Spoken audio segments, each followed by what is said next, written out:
Welcome. In front of me is an iPhone 17 and today I will show you how you can record a screen on this device.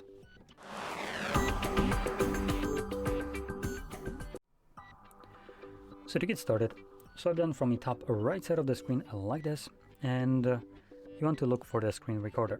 For me it's already added right over here, but by default it will not be visible in here. So hold the empty space like somewhere where I have right here, as you can see. And we can then select add a control, and you can then click on the screen recorder control. It will add it, and there we go. So once you have your screen recorder added, you can also tap on the empty space. This will disable the editing mode, and now simply press on the screen recorder. It begins a 3-second countdown and starts recording. So now you can open up some kind of applications that you want to record. Out of curiosity, I do want to open up this one. So we do have a login page right here. Anyway, once you're done recording, you can interact with this overlay right here.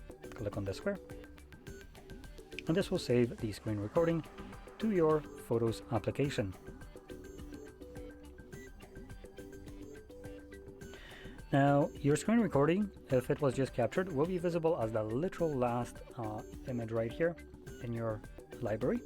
But if you're trying to find it later on down the line, you can navigate to collections, and in collections you will find one called videos. Now this still isn't super kind of convenient, as you will have normal camera videos in here as well, but still it does cut down photos away from this, so it still could be a little bit easier to find it. And you can see it play it back right now. Now the reason I open up Spotify is because, at least on Android, you can't record a screen in applications like Spotify, Netflix, and all you get is a black screen. But here it looks like that's not really the case. So, okay, interesting, I would say. But there we go, that's our screen recording. So if you found this very helpful, don't forget to hit like, subscribe, and thanks for watching.